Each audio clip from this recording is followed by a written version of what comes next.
This is 5 on your side at 6. Focused on you.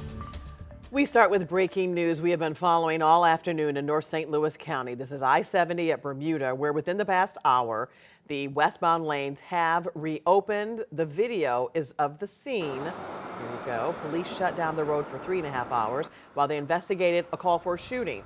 It is not clear if any shots were fired. No word of any injuries. Now to an update on our weather. Showers and storms are possible tonight. Thanks for joining us.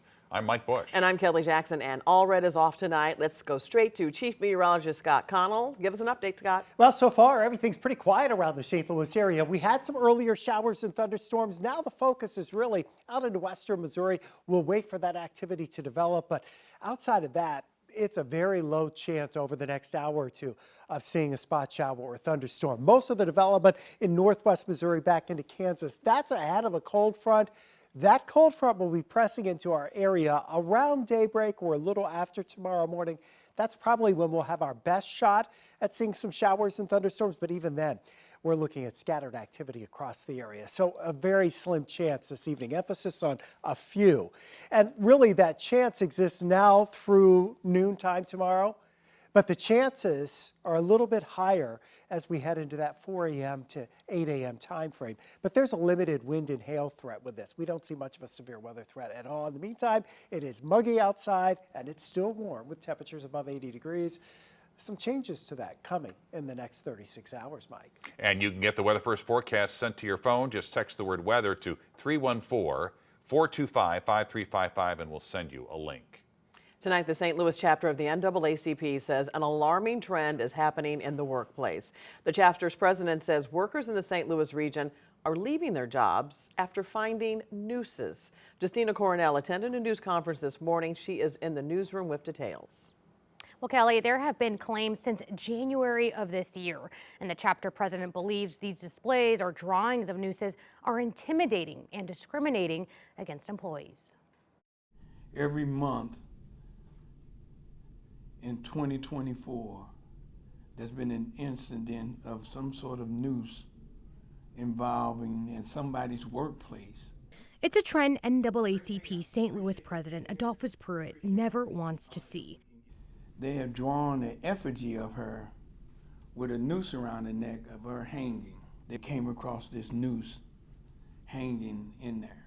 In a display of 4 different pictures, Pruitt describes accusations of intimidation and discrimination in the workplace at 4 different companies and organizations in St. Louis City and County. We have to get a point across that this sort of behavior is not going to be tolerated. 2 private companies, along with Missouri Central Bus Company and St. Louis City Refuse Department, were named. We've received close to 11 instances of discrimination. Just a few hours after the news conference, the city's refuse director said no formal complaint has been made. We will investigate any claims that have been brought to us.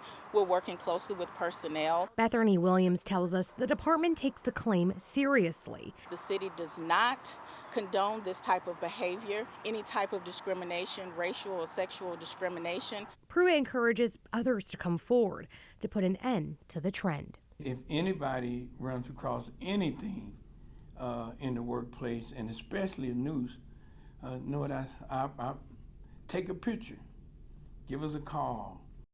Pruitt said next month they are launching a social media and billboard campaign. Now, we did reach out to the other companies named and have not heard back yet. Thanks, Justina. The Missouri Supreme Court has set a September 24th execution date for Marcelus Williams. He has been on death row for more than 20 years for the murder of Felicia Gale. She was found dead in her University City home in 1998. She'd been stabbed 43 times. Williams' attorneys say there is no DNA evidence linking him to the crime scene, and he was convicted on the testimony of unreliable witnesses. St. Louis County prosecuting attorney Wesley Bell filed a motion in January to overturn Williams' conviction. Tonight, a St. Charles County man is facing 2 felony charges accused of filming underneath the skirts of women at local stores. This comes just months after he pleaded guilty to a similar charge. 5 on your side's Megan Kernan has been looking into this case all day and joined us in studio with the latest. Megan.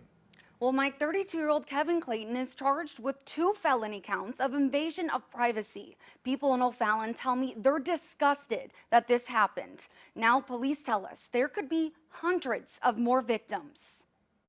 I love wearing dresses and skirts, personally, so I would never imagine something like that would happen. Common Trong shops at the Dollar Tree in O'Fallon. She was shocked to hear the allegations against Kevin Clayton. I just think that's absolutely vile. It's insane. You wouldn't think something like that would happen, especially in a place that is so populated. Sunday, a woman called police to say Clayton put his cell phone in a shopping basket and then pushed it underneath her skirt and another woman's dress. She immediately called us and gave us a very detailed description, and that's what allowed us to move in so quickly and get him in custody. Sergeant Brian Haar says Clayton gave an officer permission to go through his phone, and in his deleted items folder, the officer found more than 200 videos. Haar says there could be hundreds of more victims. It looks like he has done this more than once for sure, and we're glad to get him off the street. 6 months ago, Clayton was sentenced for a similar crime at a Dollar General in Lake St. Louis in 2021. A search of his phone at that time found 39 videos and thousands of photographs of women. Part of Clayton's sentence required him to stay out of Dollar General. Trong thinks that's why he moved on to Dollar Tree, to victimize more women. It makes me a little bit on edge now, knowing that something like this could happen and knowing that people are that disgusting and vile, and just, it irritates me. It really does. Clayton is being held at the St. Charles County Jail on a $20,000 cash-only bond. The St. Charles County prosecuting attorney has requested to revoke Clayton's probation from the 2021 case. Thanks, Megan. Right now, hundreds of Cara Spencer supporters are packing the Old Post building downtown to hear the alderwoman launch her bid for mayor of St. Louis. Spencer officially kicks off her race to challenge first-term incumbent mayor Cara Jones tonight. Our political editor Mark Maxwell is live there now. Kelly, Alderwoman Cara Spencer is set to take the stage here in just a matter of moments, and certainly she's going to focus in on the crowd size. We're going to give you a look at just how many people are packed into the Old Post building downtown here, but it's also interesting to see who is in the crowd. We've already seen a number of key union workers. We've talked to a number of refuse and garbage truck drivers, a mix of lawyers, executives, artists, small business owners, even some people who historically have been politically aligned with Mayor Cara Jones. One even sort of jokingly told me, "You didn't really see me here." The early interest is sure to add fuel to the challengers' narrative that voters are hungry for change at City Hall.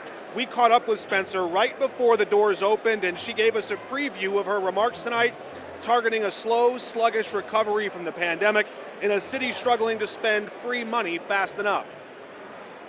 We still haven't spent the majority of our COVID funds. We haven't built the infrastructure back that the COVID money was really assigned to do. And so from that perspective, we have a lot of work to do. And it's been very, very slow, and people feel that. We've reached out to Mayor Jones' campaign. Still no official response from them, perhaps one tonight at 10. But when Spencer first announced she was interested in this rematch, Jones would only give a brief comment saying, look, anyone can run. We'll hear more from Cara Spencer's supporters tonight at 10. For now, live downtown, Mark Maxwell, 5 on your side. Coming up, a man jumps off a bridge to avoid getting hit by a car in Montgomery County. The serious injuries he suffered and how long it took someone to find him. Plus, how a Fenton family of 4 is forced from their home by a fallen tree.